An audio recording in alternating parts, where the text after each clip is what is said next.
Bukti kehebatan Denjaka, pasukan khusus TNI Angkatan Laut yang ditakuti dunia. Datasemen Jala Mangkara atau disebut Denjaka adalah pasukan khusus milik TNI Angkatan Laut yang memiliki kemampuan mumpuni dalam berbagai atraksi di luar negeri. Denjaka kerap membuat gentar pasukan-pasukan khusus lainnya, termasuk Navy SEAL dari Amerika Serikat. Berikut deretan kehebatan Denjaka yang tak diketahui banyak kalangan. Orang-orang pilihan, satu personil sama dengan 120 TNI biasa.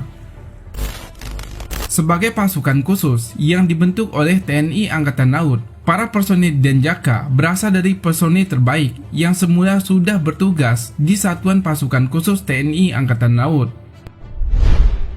Para personil Denjaka berasal dari personil terbaik yang semula sudah bertugas di Satuan Pasukan Khusus TNI Angkatan Laut, yakni Komando Pasukan Katak atau disebut Kopaska dan Intai Amfibi Marinir atau disebut Taufid. Kemampuan satu personil Denjaka digadang-gadang setara dengan 120 tentara TNI biasa. Tugas utama pasukan elit ini adalah menanggulangi semua aspek teror, terutama yang terjadi di wilayah perairan Indonesia.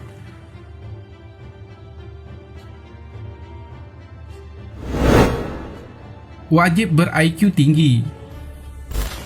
Selain punya ketahanan fisik yang luar biasa, prajurit Denjaka harus benar-benar memiliki IQ tinggi. Bahkan disebut-sebut dari ratusan prajurit yang mengikuti seleksi di Kawah Chandra di Muka, Situ Bondo, cuma sedikit yang memenuhi kualifikasi. Pasalnya, Denjaka ini memang bertugas dengan penyusupan di daerah operasi.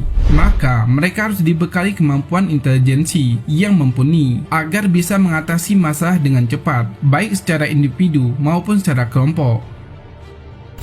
Saat proses pendidikan pun, calon anggota Denjaka hanya mendapatkan teori di dalam kelas 20%. Sisanya, calon prajurit Denjaka akan berlatih langsung di dalam hutan, laut, dan udara.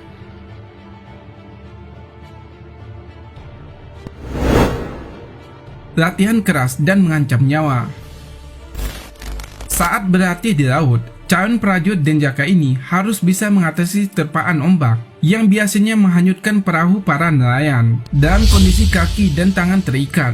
Latihannya biasa dilakukan di Laut Banyuwangi. Mereka harus bertahan sekaligus menyelamatkan diri sendiri dan anggota lainnya. Selain itu, mereka juga dilatih untuk bisa bertahan hidup di hutan belantara. Jangan membayangkan calon anggota Denjaka ini membawa perbekalan yang cukup. Pasalnya, mereka hanya membawa garam saja. Mereka pun benar-benar harus mencari sendiri di dalam hutan untuk keperluan air dan minumnya. Biasanya, proses pelatihan di hutan ini dilakukan di alas purwo. Saat bertahan hidup selama berhari-hari, mereka kadang memutuskan untuk berburu binatang buas, seperti ular. Mereka juga harus pandai menggunakan kompas dengan tepat sasaran. Proses pelatihan menggunakan kompas akan dilakukan di Banyuwangi sampai ke Surabaya. Selain pelatihan di laut dan di darat, prajurit Denjaka juga harus melakukan pelatihan di udara, bukan pada siang atau sore hari. Calon prajurit Denjaka saat pelatihan harus melakukan terjun bebas di malam hari.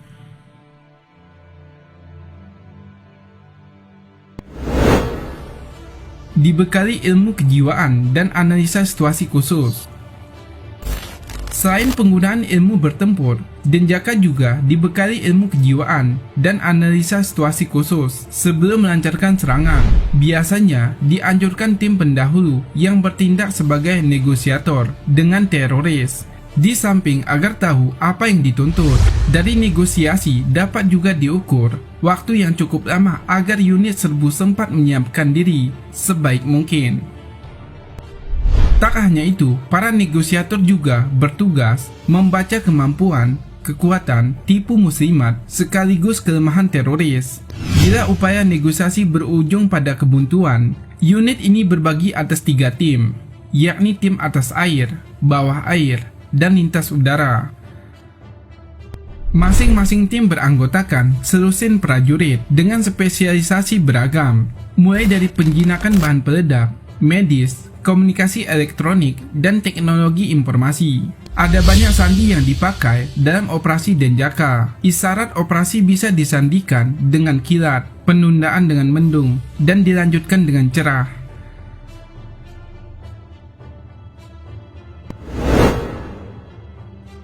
Lumpuhkan musuh dalam 15 menit. Waktu yang dibutuhkan oleh ketiga tim serbu Denjaka sejak masuk ke lokasi sasaran, menggelar serangan dadakan hingga evakuasi personil biasanya tak lebih dari 15 menit. Layaknya satuan anti-teror, tim serbu mengandalkan persenjataan yang cukup mumpuni dalam pertarungan jarak pendek. Beragam seperti pistol otomatis, granat asap, granat kejut, hingga senapan mesin ringan masuk dalam inventaris. Misalnya, pistol otomatis Sig Sauer P226 atau P228 kaliber 9mm, pistol mitrailleur Ryuji kaliber 9mm, senapan otomatis MP5 dengan beragam variannya, dan senapan tembak runduk SG550 kaliber 5,56mm.